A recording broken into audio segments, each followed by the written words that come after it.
Hey everyone, welcome to Locked On Lakers for Wednesday. Brian Kamenetsky, Andy Kamenetsky. The Clippers have acquired James Harden. Is that good or bad for the Lakers? And is Darvin Ham ever going to free Max Christie? That's next. You are Locked On Lakers, your daily Los Angeles Lakers podcast. Part of the Locked On Podcast Network, your team every day.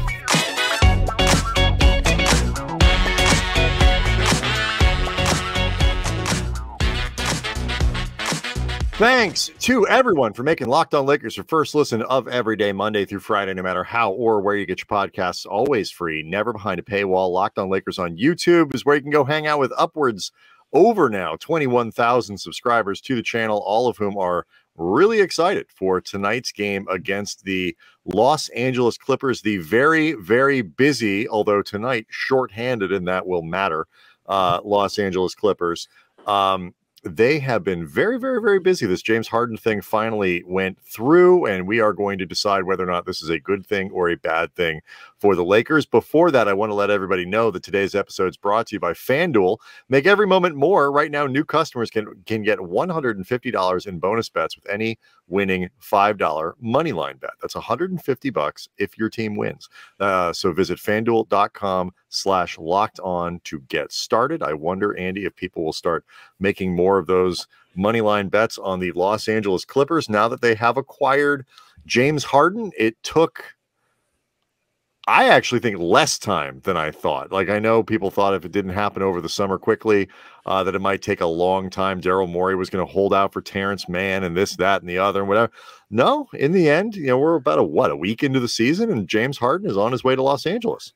It really depends on how you look at this, Brian, because on one hand, you're correct. In terms of the clock starting into the season, you could say that it took less time for this to finally for it to finally happen, given all of the buildup. All of the buildup, however, is where you could say, I can't believe it took this long, because what was actually sent to Philadelphia to a lot of people is going to feel extremely underwhelming and anticlimactic for it to have taken this long since James Harden first referred to Daryl Morey as a liar. Right. So if you missed the exact breakdown of it, obviously Harden is the player of most note that moves in either direction. One could argue the player of only note.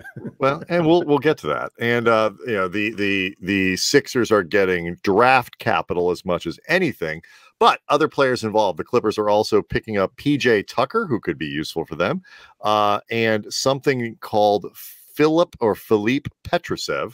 I don't know what that is. They will, and then the Sixers get Robert Covington, Nic Batum, Marcus Morris, who has not played yet for the Clippers this year, K-Mart Jr., and then those first-round picks. 2026 pick, the least favorable of OKC, the Clippers, and Houston, protected 5 through 30. 2028 unprotected pick from the Clippers, a second-rounder in 24, a second-rounder in 29, and another second-rounder via they get a first-round pick swap, I should say, in 29 from the Clippers. So this obviously is a huge deal in the NBA because it's James Harden, and as whatever you think of the guy, he's still a player of note.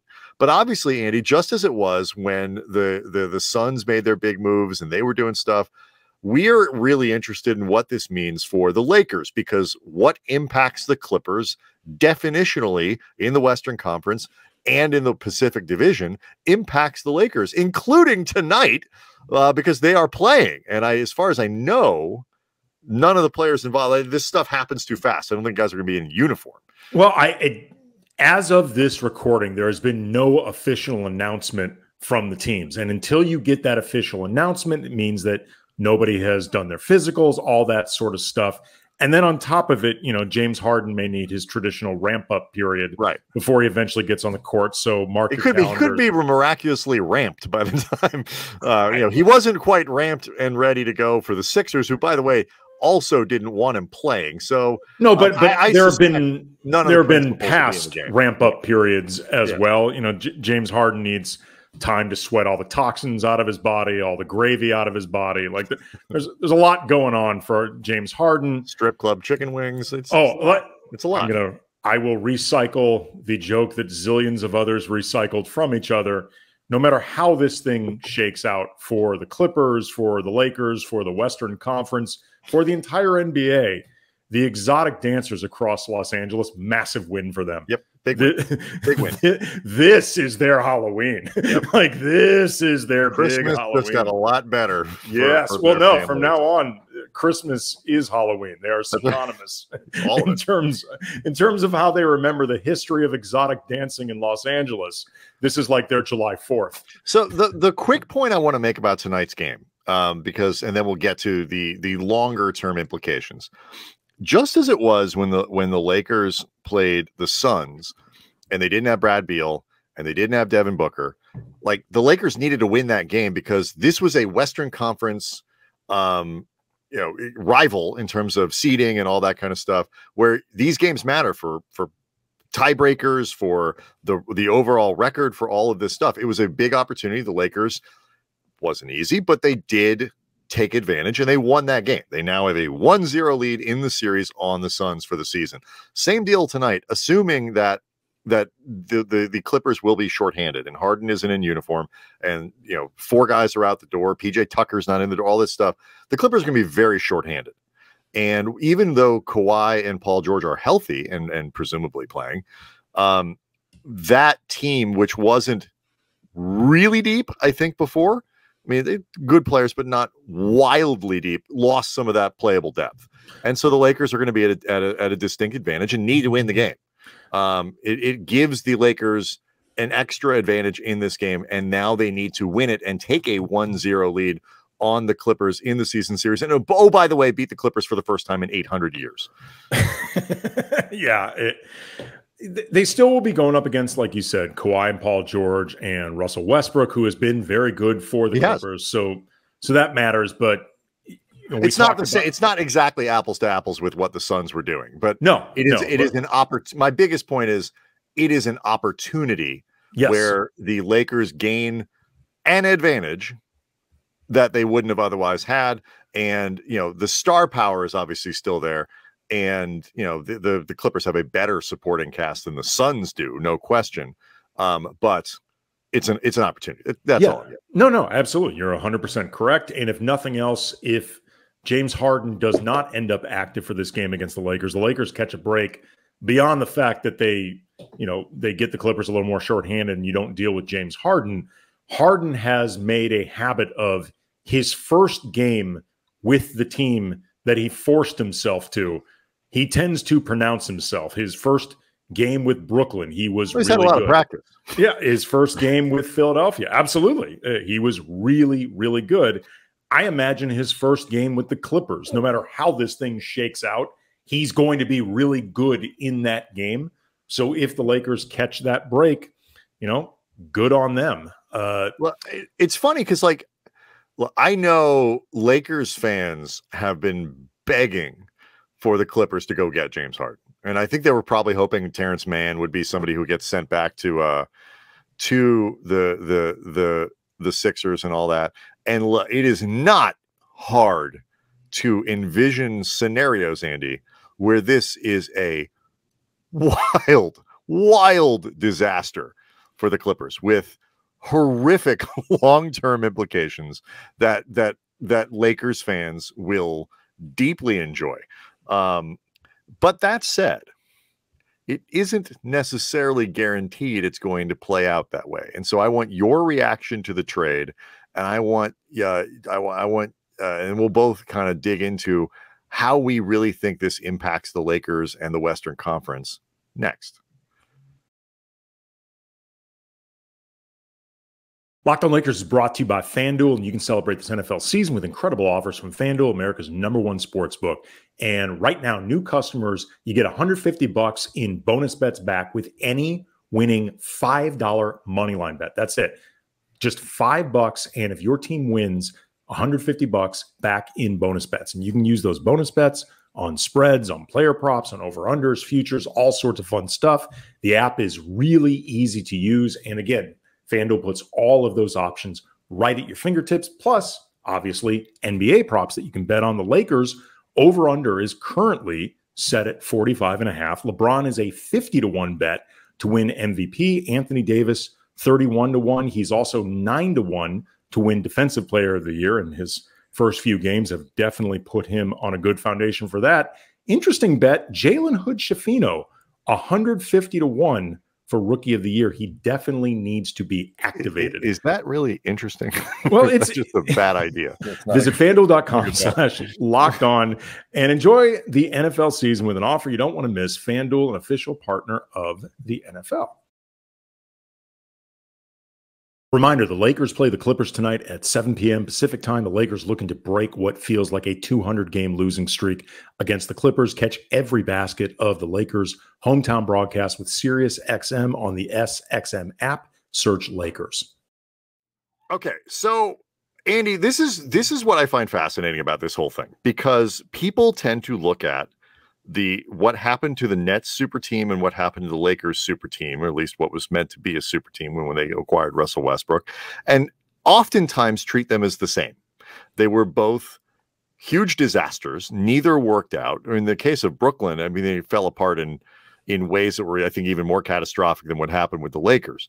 The writers' room went pretty crazy with that one. Yeah, I mean, both teams have actually recovered nicely. Brooklyn, I think, dug themselves out a little bit. They've got a decent team there with the Lakers. We've all seen what happened there. But I will say the mechanics of the disaster were not exactly the same. The Lakers, as from the moment Russell Westbrook arrived, it was a train wreck. And like they didn't play well. They didn't win games. It didn't look good. It wasn't good. It felt like it was just, it was inexorable. Like they were never going to get out of it and whatever. The Nets, people forget, it wasn't that the Irving, Harden, Durant combination couldn't win together when they played. It's that they never played. When they played, though, the small amount of games that they played, they won. Evan Fournier was on, I forget which podcast it was, but he was saying, like, those guys were on their way to kicking everybody's butt. And then it just fell apart. Everybody got hurt and whatever. I don't know if they would have won or they didn't. I am very skeptical they could have kept that train on the tracks for a variety of reasons. Right. But for that limited amount of time in that one season, when once they didn't get through that first season, I agree with you. It was like they were never gather around, children, and I'll tell you this tale of those 12 games. Right. I think Lakers fans look at this thing and they say, Paul George can't stay healthy. Kawhi Leonard can't stay healthy. James Harden not only has his own injury issues and of questionable motivation, particularly when they get to contract time. And oh my God, Lakers fans will dance. They'll dance in the streets if the Clippers sign into a big extension. Russell Westbrook is older. Like they've got this high risk move for them, and it could blow up in any number of ways. But I'm curious if you have a scenario in mind in which this works for them. Like, let's say James Harden doesn't get hurt, Paul George doesn't get hurt, Kawhi Leonard doesn't get hurt. Is this something that could make the Clippers better than they were 2 days ago? Yes, in the sense that you're adding a real talent in James Harden. I mean, he's a mercurial, difficult to manage, defensively challenged, indifferent playoff checkered talent, but a real talent nonetheless. The Clippers have been really in need of somebody who can set up offense, and James Harden led the league in assists last season. Granted, it was with fewer guys who need the ball regularly, but still, you're adding talent in James Harden to go along with real talent in Kawhi Leonard and Paul George. And in this scenario, they're staying healthy. Ivica Zubac is an upper-end center in the league. Terrence Mann, I think if the Clippers actually really give him room to operate, can be a more useful player than he's been for them. Norm Powell can be really deadly off the bench as a scorer. PJ Tucker, if nothing else, isn't going to be any less useful than Batum. Right. He kind of replicates Nic Batum. The way I explain this on Twitter at Cam Brothers is I get why the Clippers would trade for James Harden. And while I'm skeptical of the playoff dividends, it makes sense. Like, this absolutely makes sense for them to have done. I just would not want to be the team who actually did it, because there is just so much stuff that comes with James Harden. And the Clippers are now in a place where they're going to need to re-up with James Harden, unless they're going to decide to blow it up at the end of the season or get forced to blow it up because Kawhi and Paul George decide to lead. But you are rolling the dice in terms of a long-term relationship with James Harden, which not in a bajillion years would I go into. And I just want to lay out how much there is to manage right now with the Clippers. You've got everything that comes with James Harden, plus how do you mesh him and these other high-usage guys? You've got to manage Paul George and Kawhi Leonard's health. And in the case of Kawhi, by multiple accounts over the years, that is a difficult process. The Clippers are often in the dark when it comes to just how these decisions are being made, what's going on with Kawhi's body, certainly what's going on in his head. You got to manage Russell Westbrook, presumably getting moved back to the bench, because him and Harden together, that cannot work. No, not long-term. So you got to go tell Russ, and it's too much imbalance starting the four of those guys. You got to go tell Russ, who has done all the right things since joining the Clippers, actually has been good for this team. You got to go back to the bench in favor of a guy who may be better than you, but the only reason he's on this team is because he's done all the wrong things. He's done all the wrong things, and now he's going to take your spot. Yeah. That can't feel good. And oh, by the way, too, Ty Lue's extension is looming over all this. He can walk after this season. It's funny to me because, like, if there's so many ifs, like if Harden will be on his best behavior I think honestly until you get to the contract, or at least until the first playoffs. I don't know. I don't know. I could also see Harden trying to leverage the crap out of this. I think he'll, he's got what he wants now. He's going to play for his contract. Does he ever have what he wants though? Does he? He used to. Now the problem is the older you get, and he is not like, say, LeBron, for example, or Damian Lillard, or some of these other guys. Like, yes, they're getting older. Anthony Davis has injury risk, but you don't worry about waves arms about, all the other stuff. Harden hasn't made that adjustment to, like, okay, yeah, maybe my skills are diminishing, but I'm going to make up for it by being super reliable and a good team guy. He has done the other thing. He has done the opposite of that. And he has not done the things that I'm talking about. And it's worked out for him in the sense that he keeps getting moved to where he wants to go. And but like there's a universe in which he comes in and he defers the point scoring to Paul George and Kawhi, who's I was reading about this. Their usage, they're high usage players, but their usage has gone down a little. Like it's manageable in that sense, and you can take a lot of the wear and tear off of certainly Paul George having to be that kind of point forward thing, and put them in natural, like offensively. That is a very difficult group of people to defend. And they're very versatile. They all move the ball well. They all handle the ball well. They're all inside. They can get to the basket. They can get you all that.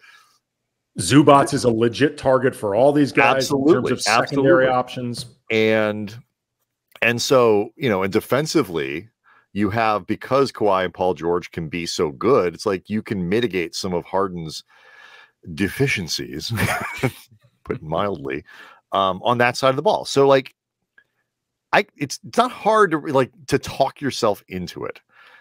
And if it works, the Clippers, I think, are a significantly better challenge in the Western Conference than they were before the deal. Particularly since you said they didn't give up anything really that matters. And the closest thing to an important rotation player they had there was Batum. And PJ Tucker's close enough. I mean, it's like, he might be a little better than Batum at this point. I don't really know. They're both very old and very experienced and kind of do the same thing. So I think Lakers fans should be careful not to cheer too much until the bad things happen. And there is a very significant chance that the bad things are going to happen, and would have happened with, because the other guys could have gotten hurt anyway. And Harden is clearly not good enough to save you in a playoff series without George and Kawhi around, because Joel Embiid couldn't do it, and so Harden's not going to do it. So no. Again, like I said, I understand why the Clippers did this. It makes sense. They are super all in, and super all in teams sometimes have to make decisions that make you uncomfortable. And there's obviously a version of this where it works, and it's not inconceivable that it will work. But quite frankly, I'm going to need to see it to believe it. Even if I see it, I may not believe it. This isn't even trust but verify. It's just verify. No, I mean, there's no trust. Clippers can win the whole thing, and there's a part of me that would say this was just an AI simulation. This did not actually happen. Not buying it. Interesting comments, Andy, on the website, the YouTube page, where I gotta be honest with you, I think people are, after the 2-2 start, a little disgruntled with the Lakers. A lot of disappointment in the early going. I'm curious your reaction to the Lakers over the first 4 games. Get to that next.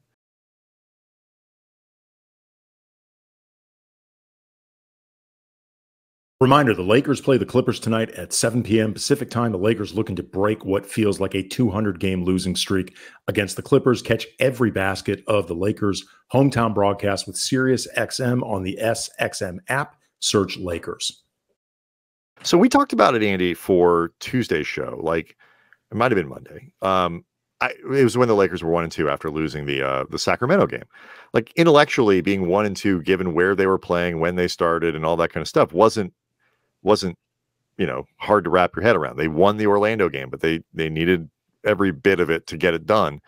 They're 2-2, and going into tonight's game, which is, even with all the upheaval with the Clippers, a losable game. Like, the Clippers are a high-end Western Conference contender before the trade. This very difficult schedule continues. Are you, so like, getting a lot of just disappointment and I don't know if dissatisfaction, whatever the right word is, if you go and scroll through the YouTube comments. What's your reaction to the first 4 games? Like, where do you feel like they're meeting expectations? Where do you feel like it hasn't quite looked the way you'd hoped over the first 4 games? Well, it hasn't looked the way I'd hoped, in part because it's been a struggle whether they win or lose. They just have not looked like a particularly fluid team. No. And they often looked so good in the preseason, particularly when it was the main rotation guys. And maybe some of that was fool's gold, just in the sense that it was often short sample sizes. Right. And it's the preseason. Right. And we didn't get enough of a look at how this operates in terms of actual high leverage situations. And it's always just disappointing in the sense that there've been a lot of excitement, and the West wins are going to be hard to come by. So you hope to stack as many as possible. But I would say this, I'm not discouraged by anything we've seen. Nothing that we've seen has been discouraging to me, because nothing that we've seen in terms of reasons that they've either lost a game or had to really fight to win, none of it so far seems insurmountable. And at the end of the day, 2-2, if it's not as good as you want, fine, but you're not in any difficulties with 2-2. I mean, I'm old enough to remember 2-10. I think I'm with you. Like, it's been disappointing. Like, it's been anticlimactic, or maybe a little underwhelming. That's kind of a better word for it. It's like you expect it, and the game against Denver, I think there was that they're going to go out there and make this statement or whatever, and Denver ran them off the floor. I mean, we established that was our fault. We built that game up in favor of the Lakers way too much. That was really on us. We apologized. And they were clearly, it was like, oh, okay, the real games have started, and there is a real gap between the Lakers and the best team in the West. Frankly, there may be a gap between Denver and the rest of the league. There may be. And then they go and the Suns game, it's like, oh, they won, but and the Sacramento game actually was arguably the more encouraging of all of them, because it's like, that's a good team on the road. They should have won that game, but they at the very least absolutely could have. If you don't want to say should, could is it's on the table. You heard, I think it was a couple guys. I know Russell was saying it, and AD has talked about it. LeBron has talked about it. Like, there are more. I think it's just, there are more things to figure out than once the real game started and everybody was being sort of slotted more into their roles. Reeves, who played very well when he played in the preseason, has been very disappointing. Rui has, missed the game on Tuesday, but I'm sorry, Monday, I should say. But hadn't played particularly good until that burst there in the in the third game in Sacramento. But so like certain guys haven't performed well. Gabe Vincent hadn't hit a 3-pointer until Monday. So it's just like, like I was so excited for what I thought they were going to look like coming in when the game started and hit the ground running or whatever. And they've hit the ground walking. They haven't hit the ground crawling. There are times, well, I'll put it this way. If they're not crawling, it's an amble. They're ambling. Yeah. You know what they're doing? They're like saunter. It's more of like when you're crawling, but you're not on your knees. It's like a bear walk, like a bear. Yeah, they're like bear walking. They're not quite crawling because they're 2 and 2. But I mean, and it wasn't the 2 and 10 thing where they're like, ugh. They're like like the zombie in the first season of Walking Dead that was cut off in the beginning. You're like, it's just a torso. They're not that guy. Here's something that has been, though, I would say disappointing. If you want to look at something specific, and maybe this wraps back into the idea of what was so encouraging and what has not played out. The starting five looked fantastic when they were together in the preseason, and they've been really underwhelming in these opening 4 games. Yeah. Some of that is Austin Reeves just quite flatly not being good. Right. But also, he was part of what made them look good when they played in the preseason. But also, too, there are limitations that come with D'Lo and Reeves together defensively. And, later this week, I know last week we mentioned a YouTube comment that we got about Reeves and D'Lo and how well they actually work together. Save it for later in the week, but I want to get into this because I've been thinking about it more over these first 4 games.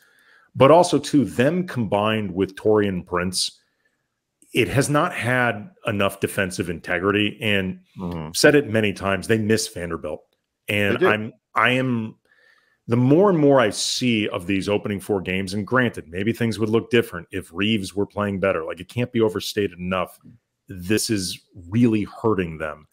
Yep. But I've been wondering whether or not my initial instinct of starting Vando was really the right direction, because I feel like defensively right now they are putting so much in AD's lap, because there's a defensive ceiling with D'Lo and Reeves together to begin with. Prince is very good at certain defensive things, frankly not all that great at others. He can get muscled around. His rebounding has never been great. And LeBron, we knew going into this, is going to pick his spots defensively because he has to. It's a lot being put on AD. And it's one of those, the Sacramento game, so what you will about the end of it, they blew a lead, gave up a lead, whatever it is. It wasn't like a 25-point lead. They were up, I think, by like 5 in that game. Where they really lost, it was in the first quarter when they were, they gave up, I think, 42 points or whatever it was. Like that, and then you're playing uphill against a good team on the road, like that. They even got to overtime, and in and of itself, it's actually not bad. We don't have time to necessarily explore this in full. Cam Reddish, that's not. I mean, Lakers fans, I think there's one thing that they're really getting annoyed about, it's that Max Christie hasn't seen the floor. I get the size thing. I get the issue of wanting to see what you got, and he missed a couple games in the preseason, and it's better, I think, maybe to try to make it work early than dusting him off later in the season or whatever. But I didn't understand. I didn't get Cam Reddish before. I do not get Cam Reddish now, and I would like to see more Max Christie, please. At the very that might least, get easier when Vanderbilt's back and they have a little more size. And look, at the very least, if you're not going to play Christie, I agree. I'd like to see him out there. I've been very bullish on Max Christie. But if you're not going to play Christie, okay, that's a decision. But I don't understand why Reddish is out there. He was flat out awful against Orlando. I mean, just really, really bad. And who knows? Maybe if Rui had been available, the way you configure some of this, he might not have played. Yeah. Reddish doesn't play, but it's not like he's not even a net neutral. No, he's not even a net neutral. I'm not seeing it yet. I'm not rooting against him. I do not root against players on any team, certainly not teams like the you Lakers. And I both said Christian Wood has been a very pleasant surprise. And I want to be wrong. I actually was happy that they signed him, but some of the things I was worried about want to be totally wrong. Right. I'm early returns are Jackson Hayes looking good. Much better. May not get to play a lot, but better than I'm not rooting against Cam Reddish. I just don't get it. All right. Huge game tonight. The streak is alive, and let's see if it can be killed. Locked On Lakers on YouTube is where you can go to see the show, hang out with over 21,000. The streak against the Clippers, to be clear, not the Lakers winning streak. The losing streak against the Clippers. It's not a streak, Andy. It's one. That is not a streak. It's a one-game winning streak. That's not a streak. It says in the standings, W1. 17 banners, Andy. You do not call one game a streak. Fair enough. That's what the Clippers do, Andy. That is true. Yeah. They put up a banner for that. We won. Anyway, we'll see you after the game tonight and get you ready for the rest of the week.